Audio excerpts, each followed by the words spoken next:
Muchas gracias. Buenas tardes a todos. Un saludote desde el estado de los cocos, los limones y los mangos. Un privilegio para mí poder compartir con ustedes la historia del joven rico. Les voy a pedir que los que quieran acompañarme con la lectura en Marcos capítulo 10, del verso 17 al 31, le vamos a dar lectura y posteriormente lo desarrollamos. Dice la palabra de Dios: al salir él para seguir su camino, vino uno corriendo e hincando la rodilla delante de él, le preguntó: Maestro bueno, ¿qué haré para heredar la vida eterna? Jesús le dijo: ¿por qué me llamas bueno? Ninguno hay bueno sino solo uno, Dios.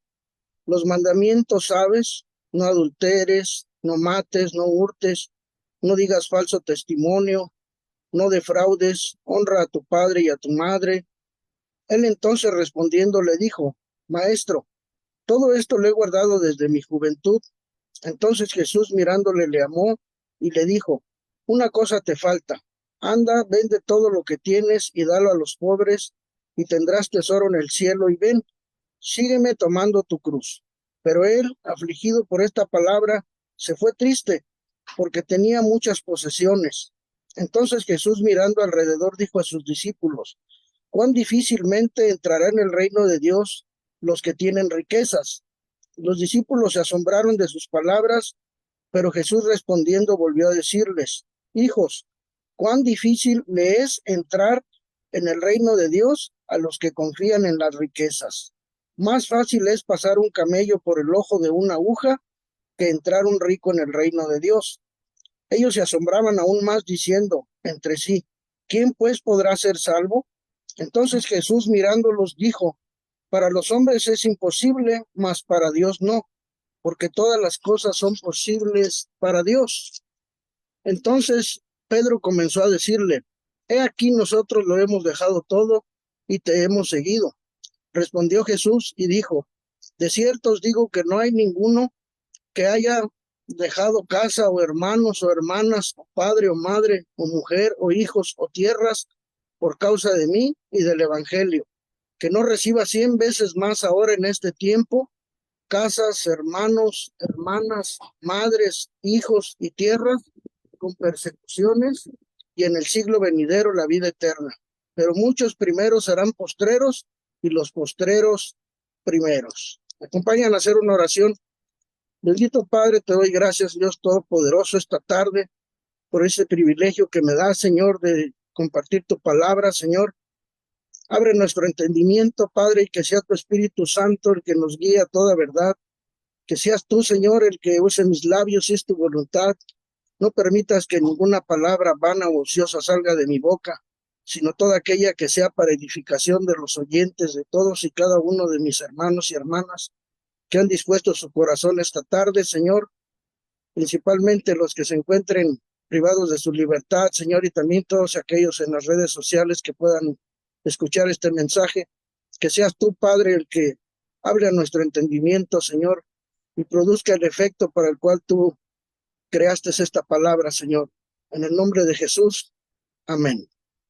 Ok, mis hermanos, bueno, volviendo al punto, ¿no? En el verso 17, dice la escritura: al salir él para seguir su camino, vino uno corriendo e hincando la rodilla de él, le preguntó: Maestro, bueno, ¿qué haré para heredar la vida eterna? Si vemos bien, este hombre quería asegurarse de que obtendría la vida eterna. Por eso le preguntó a Jesús qué debía hacer, ¿sí? Probablemente él se sentía seguro, él sentía que pues tenía todos los requisitos. Y vemos en el verso 18 que Jesús le dijo: ¿por qué me llamas bueno? Ninguno hay bueno sino solo uno, Dios, ¿sí? Y en el verso 19 le dice Jesús: los mandamientos sabes: no adulteres, no mates, no hurtes, no digas falso testimonio, no defraudes, honra a tu padre y a tu madre. Y si bien de las leyes que Jesús mencionó, dijo que él los había obedecido todos y posiblemente hasta había guardado las normas adicionales de los fariseos. Esa es una razón por la que quiero pensar que este hombre sentía que Jesús le iba a contestar, pues ya lo tienes todo, ya la hiciste, ¿no? Porque pues has guardado los mandamientos. Sin embargo, vemos que en el verso 20 dice que él respondió y le dijo, maestro, todo esto lo he guardado desde mi juventud. Sí, y Jesús dice que mirándolo, en el verso 21, le amó y le dijo, una cosa te falta, anda, vende todo lo que tienes y dalo a los pobres y tendrás tesoro en el cielo y ven, sígueme tomando tu cruz. Vemos que una cosa muy importante de Jesús, que es lleno de amor, y Jesús entonces confrontó a este hombre con el orgullo de él, con un desafío que respondería a su pregunta. Jesús le dice, anda, vende todo lo que tienes y dalo a los pobres. Seguramente no era lo que él esperaba escuchar. Con toda seguridad él esperaba que Jesús le dijera, no, pues cumple los mandamientos. Incluso has guardado hasta las normas adicionales de los fariseos, puedes considerarte con la vida eterna. Pero el desafío que expuso el obstáculo que evitara que este hombre entrara al reino de Dios, ¿sí? Porque aquí vemos algo muy claro, ¿no? En el verso 22. Dice que él afligido por esta palabra se fue triste porque tenía muchas posesiones. Aquí vemos algo muy claro, ¿no? En este hombre. Por eso digo, el desafío expuso el obstáculo. Esto evitaría que este hombre entrara al reino de Dios porque tenía muchas posesiones. Su amor por el dinero y el dinero para él representaba ese orgullo que él sentía por sus logros y esfuerzos, ¿sí? Así que cuando muchas de las veces, imagínate él que pudo haber pensado, cómo con el sudor de mi frente, todo esto lo he logrado, todo este éxito que tengo, todas estas posesiones que tengo son mías, yo las he obtenido con sacrificios, con esfuerzos, ¿verdad? Quizás él podía haber sentido que pues eran sus logros y sus esfuerzos, pero su actitud lo hacía incapaz de guardar el primer mandamiento. Él violó el primer mandamiento, ¿no? Amarás a Dios con todo tu corazón, con toda tu mente, con todas tus fuerzas, no te harás semejanzas ni ídolos, ni dioses ajenos, no adorarás a dioses ajenos, ¿no? Que lo vemos muy claro en Éxodo 20, en el versículo 3. No tendrás dioses ajenos. Ahora bien, nosotros sabemos que el dios Mamón, o el dios de las riquezas, pues es otra de las formas donde Jesús expresa cuando se refiere al hacer tesoros en el cielo y no en la tierra, donde se refiere a él que la raíz de todos los males es el amor al dinero. Dice que por lo cual muchos se extraviaron, se, se extraviaron de su fe por seguir esta idolatría, ¿no? El amor hacia el dinero, no es el dinero el problema, sino el amar el dinero. Y yo quiero ver que este hombre, pues, amaba su dinero. Su Dios primeramente era el dinero, porque dice que él se fue triste. O sea, se afligió cuando Jesús le dijo, anda, vende todo lo que tienes y sígueme. Esto quiere decir que no se trata, hermanos, de permitir que nada en nuestra vida sea más importante que Dios. Y esto fue lo que sucedió con este hombre. Él no pudo cumplir con el único requisito que Jesús le dio, entregarse completamente a Dios. Era lo único que le estaba demandando para heredar la vida eterna, entregarse por completo a Dios. Esto fue la única cosa que él sintió que no podía llevar a cabo, porque pues, él tenía muchas posesiones. Por eso el hombre se acerca a Jesús deseando saber qué debía hacer, pero él se fue sabiendo lo que era incapaz de hacer. Y muchas de las veces pasa con nosotros, ¿no? Mi pregunta aquí es, ¿qué obstáculos impiden que usted le entregue su vida a Cristo? Sí, porque hoy en día yo me he encontrado con personas que, no, sí, pero me van a quitar de fumar, me van a quitar de tomar, me van a quitar de ir a fiestas, me van a quitar o ponen muchos obstáculos para seguir a Cristo. No es que por esto, no es que por lo otro, a veces es la familia, a veces es el trabajo, a veces es la reputación, a veces son los bienes. Hay muchas cosas que pueden impedir que tú te acerques completamente a Dios, que le entregues tu vida totalmente a Cristo. Pero mi pregunta es con relación al dinero. ¿Qué significa para usted su dinero?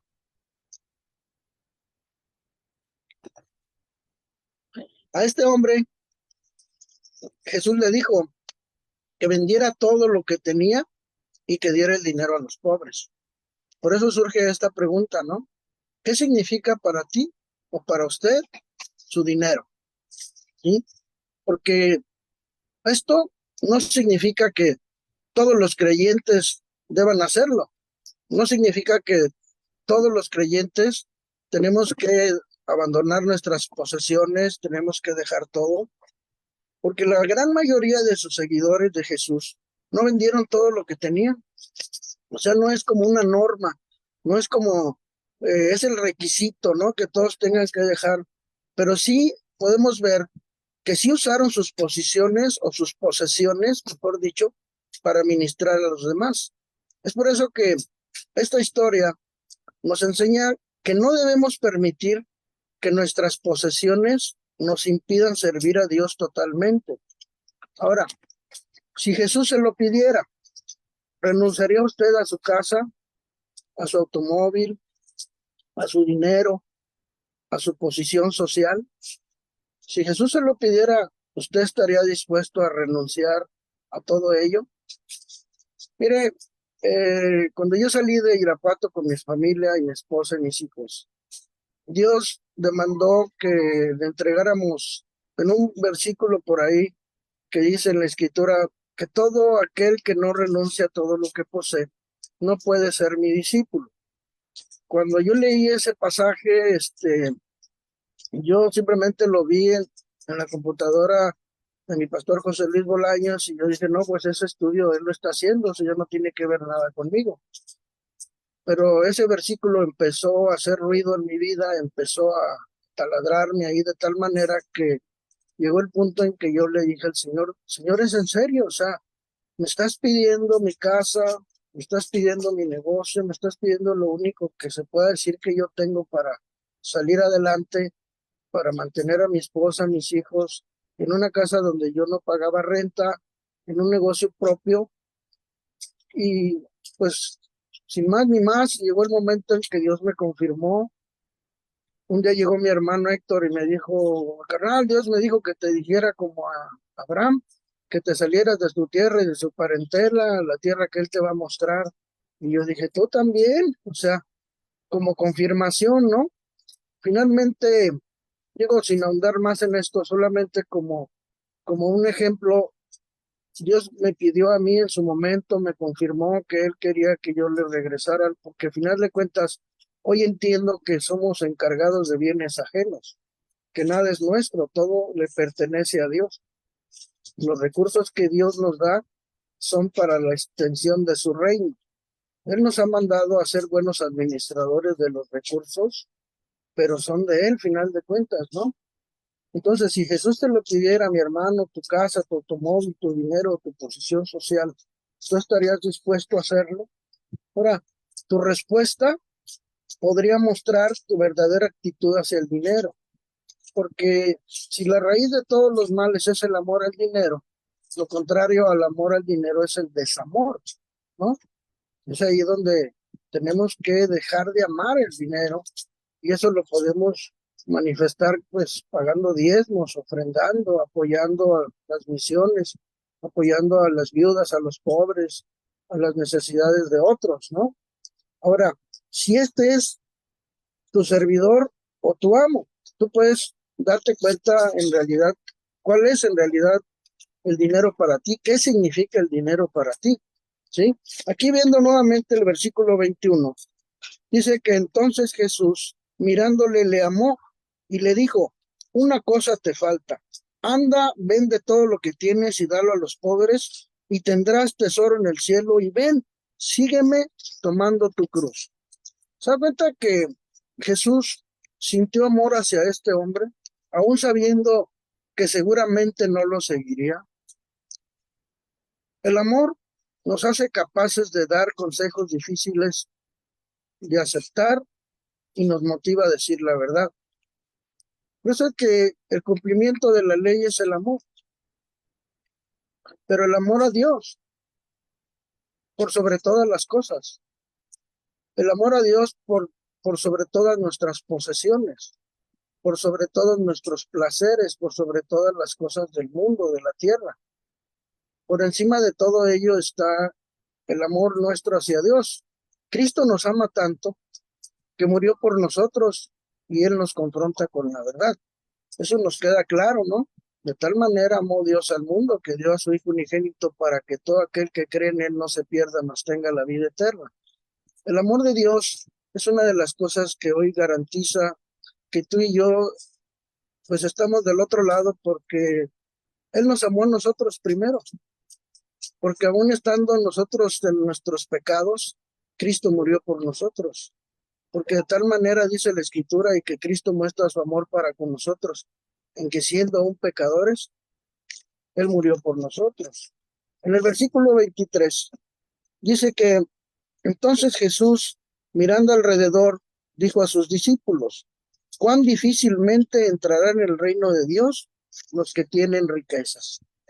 Jesús aquí dice que era muy difícil que un rico entre en el reino de Dios. ¿Y sabe cuál es la causa? Porque los ricos, al tener cubiertas sus necesidades básicas, suelen pensar que ellos son autosuficientes. Cuando esto sucede, cuando estas personas se sienten vacías en su interior, compran cosas, se ponen a comprar, viajan, hacen muchas cosas porque su dinero les da la facilidad de creer que pueden llenar ese vacío. Pero ese vacío solamente Dios puede satisfacerlo. En una ocasión, platicando con una persona, me dijo, ¿sabes qué? Yo tengo esto. Comenzó a enumerar posesiones, carros, casas, cuentas, y terminó diciéndome al final, pero ¿sabes qué? No soy feliz. Y de pronto me dijo, en cambio tú andas en tu camioneta vieja, pero con tu familia, y te veo bien feliz. Cuando él me hizo cuando él me dijo esto, créeme que yo dije, estoy en el camino correcto, porque la Escritura dice que el reino de Dios no consiste en los bienes que poseemos, en la abundancia de bienes, sino el reino de Dios es el amor, el gozo, la justicia, la paz por el Espíritu Santo. Y estoy en el camino correcto, es verdad. Yo estoy contento con lo que tengo y con lo que soy. Ando en mi camioneta, si bien es cierto, pero llevo una fortuna invaluable ahí que un rico no puede comprar. Una familia, una esposa valiosa, unos hijos y unos nietos hermosos, como una gran fortuna que Dios me ha dado. Y que aún con personas que pudieran tener mucho dinero no lo pueden comprar, porque la salud no la compra el dinero, la libertad no la compra el dinero. No hay cosas importantes que en realidad el dinero pueda comprar, como una familia, como una esposa hermosa, valiosa, como unos hijos, como unos nietos. ¿Cuántos tienen dinero y no han podido salir de la cárcel? ¿Cuántos tienen dinero y tienen una enfermedad terminal? ¿Cuántos tienen dinero y no tienen una familia? No pueden tener un hijo, no pueden tener salud. El dinero, si bien es un medio, mas no es un fin.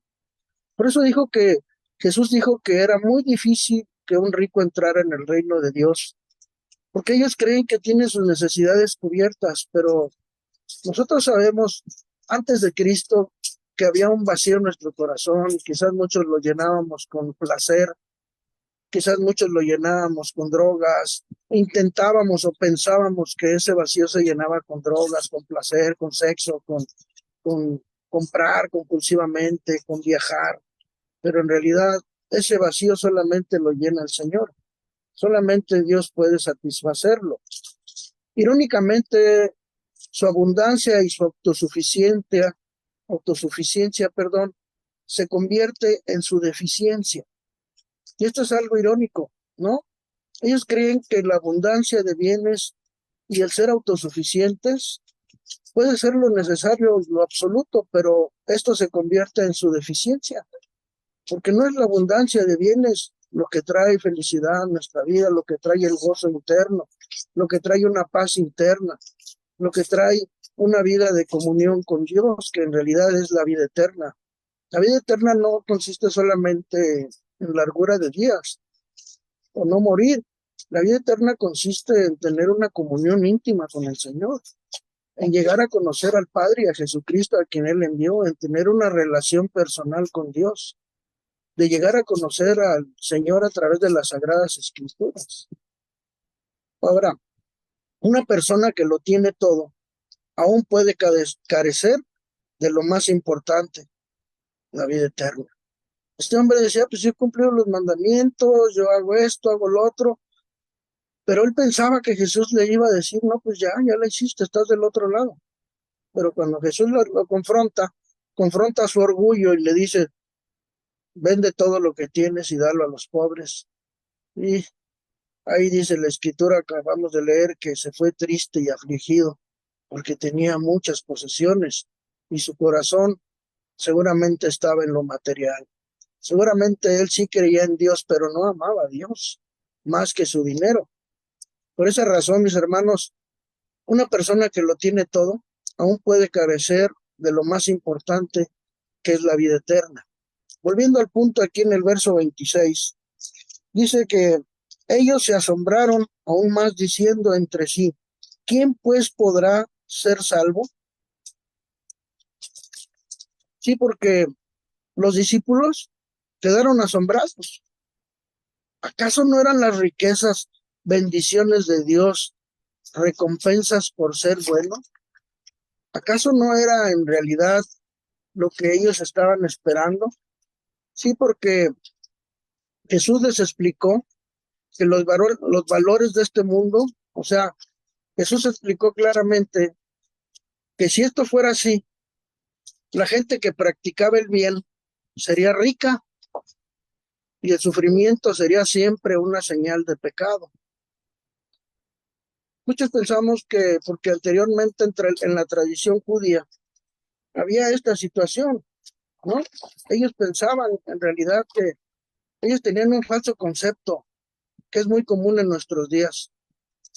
Aunque hay muchos creyentes que gozan de gran prosperidad material, también hay otros que viven en pobreza. O sea, no podemos decir que porque tienes dinero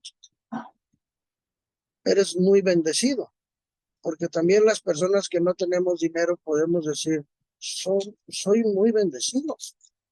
Soy bendecido por Dios, porque la bendición de Dios dice que es la que enriquece, porque no añade tristeza con ella. Las riquezas no son señal de que alguien tiene fe, ni tampoco de que hay parcialidad de parte de Dios. La cultura judía, y nosotros lo vemos en Deuteronomio 28, habla de la bendición. O sea, no son una señal, mi hermano. Ese es un falso concepto que es muy común en nuestros días, porque hay muchos creyentes que gozan de gran prosperidad material. Claro que sí, pero también hay otros que viven en pobreza, porque las riquezas no son una señal de que alguien tiene fe, ni tampoco de que hay parcialidad de parte de Dios. Dios es parejo para con todos. Por eso la Escritura dice que no os ha sobrevenido ninguna tentación que no sea humana, pero fiel es Dios que no nos dejará ser tentados más de lo que podamos resistir, porque todas las tentaciones no son comunes a todos. Todas las circunstancias de unos y otros no son comunes a todos. Por eso en la vida es como la rueda de la fortuna. Un día estás arriba y otro día estás abajo, ¿no? En el versículo 29, vemos aquí que Jesús dijo, dice la Escritura, entonces Pedro comenzó a decirle, he aquí, nosotros lo hemos dejado todo y te hemos seguido. Respondió Jesús y dijo: de cierto os digo que no hay ninguno que haya dejado casa o hermanos o hermanas o padre, madre o mujer o hijos o tierras por causa de mí y del evangelio. Jesús les aseguró a sus discípulos que cualquiera que dejara algo de valor a causa de él sería recompensado 100 veces más en esta vida, aunque no necesariamente de la misma forma. Por ejemplo, si alguien es rechazado por su familia debido a que aceptó a Cristo, esa persona tendrá una familia de creyentes mucho mayor de la que perdió. Porque Jesús aseguró que tendría 100 veces más. Hoy nosotros tenemos una familia espiritual grande. Yo le agradezco tanto a Dios por mi familia Fundación Emanuel en toda la República y en otros países del mundo, en donde son mis hermanos, son mis hermanas, son mi familia, donde tengo una gran familia numerosa. Jesús aseguró que esta persona tendría una familia de creyentes mucho mayor que la que perdió. Sin embargo, además de estas recompensas, Jesús nos aseguró también que habría persecución. Aquí en el versículo 30 dice que no reciba 100 veces más ahora en este tiempo casas, hermanos, hermanas, madres, hijos y tierras con persecuciones, y en el siglo venidero la vida eterna. Fíjense bien, aquí cuando yo estaba estudiando este tiempo, fíjense lo que son las cosas. Yo muchas veces había leído este pasaje, lo había escuchado, y hasta ahora me hizo ruido esa parte donde dice con persecuciones. O sea, yo nada más me había quedado en la parte de recibir 100 veces más. Casas, hermanos, hermanas, madres, hijos y tierras. Pero ahora que vi con persecuciones y en el siglo venidero, la vida eterna. O sea, en este tiempo Jesús aseguró que tendríamos persecuciones. ¿Sí? ¿Por qué razón? Porque el mundo odia a Dios. Porque Jesús dijo: en el mundo tendrás aflicción, pero confía, yo he vencido al mundo. Jesús aseguró que la prueba de nuestra fe, que seríamos atribulados y que la tribulación nos llevaría a ser probados. Para poder agregarle a nuestra paciencia, la paciencia, que es algo, una disciplina, una virtud muy importante en la vida cristiana. Nosotros tenemos fe y a la fe le agregamos el conocimiento de la palabra de Dios, al conocimiento el dominio propio, y al dominio propio le agregamos la paciencia. Pero la paciencia no viene por ir al supermercado. La paciencia debemos seguirla. La paciencia es una virtud que caracteriza a los cristianos que saben vivir soportando las pruebas. Dice la Escritura que muchos son los llamados, pero pocos los escogidos. O sea, los que pasan el examen son los escogidos de Dios, porque han sido llevados a prueba y han sido puestos en tribulación, y la tribulación es necesaria. Dice la Escritura incluso en 2 de Timoteo 3:12, que los que quieran vivir piadosamente padecerán persecución. Mientras más nosotros queremos vivir una vida de piedad, una vida de santidad, una vida que le agrada a Dios, vamos a ser probados, vamos a pasar por estas tribulaciones que Dios ha preparado precisamente para producir en nosotros paciencia. Porque la paciencia es una de las cosas más importantes, o de las virtudes que más debemos perseguir, que más debemos seguir, que debemos procurar, y a la paciencia pues le vamos a agregar la piedad, porque esto va de la mano también, el ser piadosos. Sin embargo, Jesús aseguró en esta parte de mencionar la persecución para que la gente no lo siguiera solamente por razones egoístas, para que la gente no lo siguiera solamente por motivaciones o motivados únicamente por las recompensas, ¿sí? Porque esa es una de las cosas hoy más terribles, ¿no?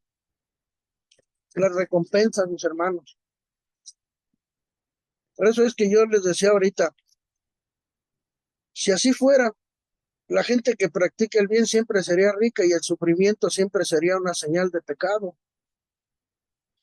Como creyentes, nuestra recompensa es la presencia de Dios y su poder por medio del Espíritu Santo que vive en nosotros, ¿sí?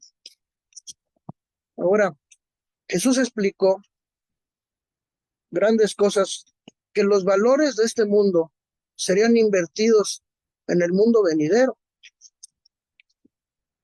Jesús dijo que aquellos que en este mundo se esfuercen por ser reconocidos e importantes, no lo serán en el cielo, pero quienes sean humildes en este mundo encontrarán las grandezas en el cielo.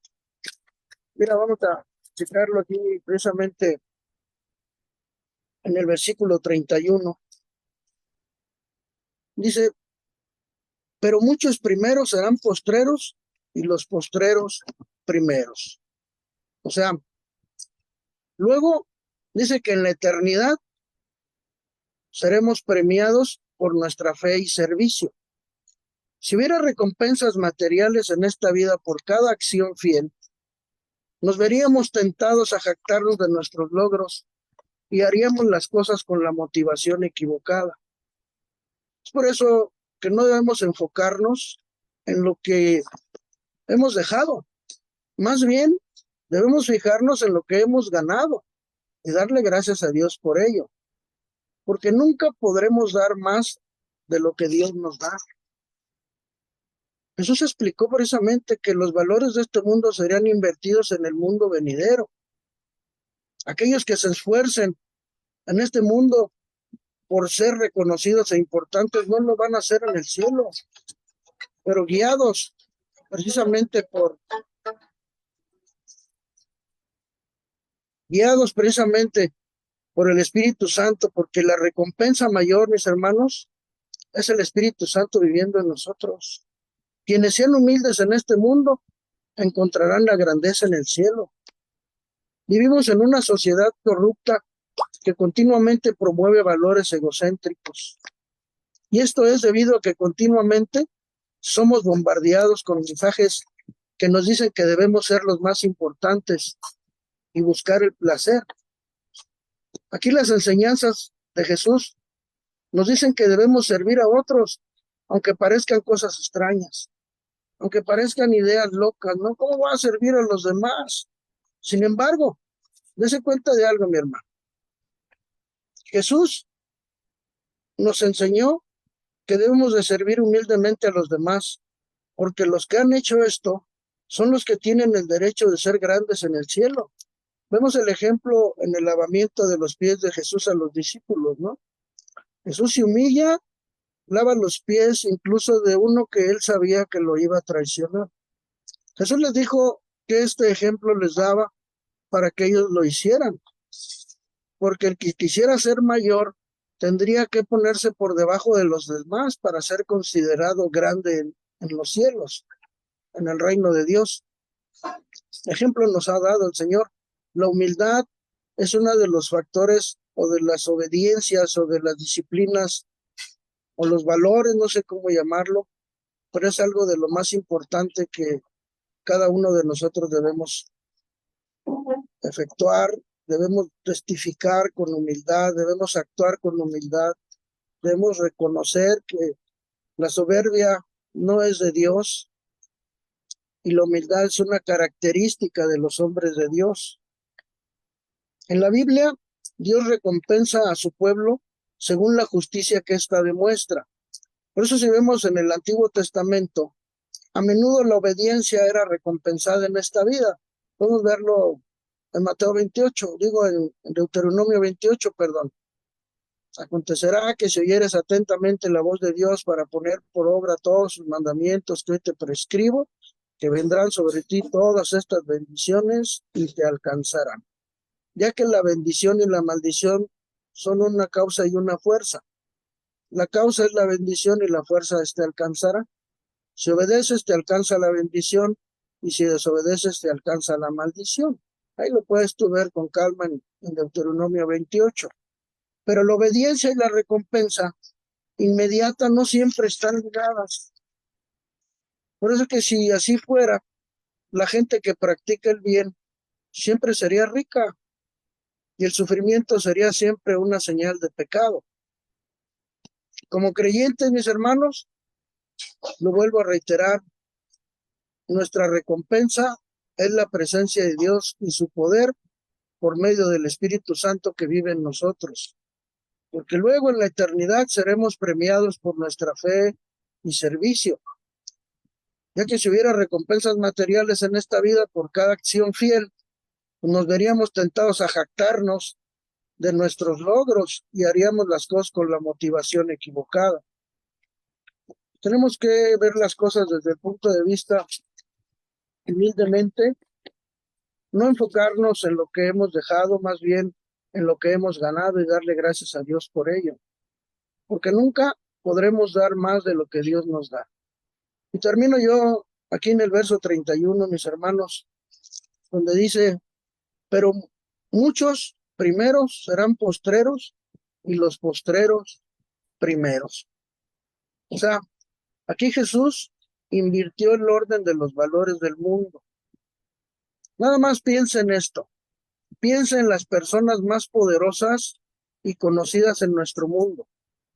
¿Cuántos lograron su posición por ser humildes, modestos y amables? Muy pocos. Muy pocos, porque en realidad muchas personas intentaron esto y son conocidos en este mundo, pero ¿cuántos lo lograron? Muy pocos solamente. Mas, sin embargo, en la vida venidera, el último será el primero. No pierda, mi hermano, recompensas eternas por bendiciones temporales. Debemos estar dispuestos a sacrificarnos ahora para obtener recompensas mayores después. Y también tenemos que estar dispuestos a aceptar el rechazo de la gente, sabiendo que contamos con la aprobación de Dios. Si Dios es con nosotros, ¿quién contra nosotros? Mantenernos firmes hasta el final, sabiendo que de Él viene la recompensa. Porque bien dice, muchos primeros serán postreros y los postreros primeros. Los que quieran en este mundo las riquezas, las famas, todas esas cosas, en el mundo venidero no lo van a obtener. Pero los que renunciamos a todas esas cosas en este mundo, en el venidero las vamos a obtener, vamos a ser llamados grandes entre los hijos de Dios, porque para Dios todos somos iguales. Para Dios lo más importante es el reconocer nuestra incapacidad de vivir sin Él, nuestra necesidad de que Él sea con nosotros en todo, que la oración para nosotros sea, así como la respiración es nuestro aire vital, y nuestra oración sea vital para nuestra vida espiritual, así como la palabra de Dios es nuestro alimento espiritual, así como el alimento físico es totalmente necesario, que podamos tener esto como la vida, la bebida, la comida, como lo más elemental. Amar a Dios por sobre todas las cosas, con toda nuestra mente, con todo nuestro corazón y con todas nuestras fuerzas. Muchas gracias, mis hermanos, por esta oportunidad que me dan de compartir con ustedes este pasaje. Espero que haya sido de gran bendición, porque la palabra de Dios, a Dios no vuelve vacía. Que quede grabada en su corazón, mis hermanos. Y pues muchas gracias por la oportunidad, César. Gracias, Alberto. Gracias a todos. Que Dios me los bendiga. Y yo quiero terminar con una pequeña oración. ¿De acuerdo? Señor, te doy gracias, Padre Celestial, por esta oportunidad que me das de compartir tu palabra, Señor. Yo te ruego, Padre, que tú nos guíes a toda verdad, que nos ayudes, Señor, a que podamos poner nuestros ojos en ti, el autor y consumador de la fe. Que no amemos las riquezas de este mundo, Señor, sino que amemos las riquezas espirituales que tú nos has dado, Señor. Porque como dice tu palabra, Señor, que tú no añades tristeza con esas riquezas que tú nos das, Señor. porque tú vienes y tú traes bendición a nuestra canasta, a nuestra arteza de amasar. Tú nos haces sobreabundar en todas las cosas, Señor, porque tú eres rico en misericordia, Señor, y tú nos das conforme a tus riquezas en gloria. Gracias por este tiempo, Padre, en el nombre de Jesús. Amén.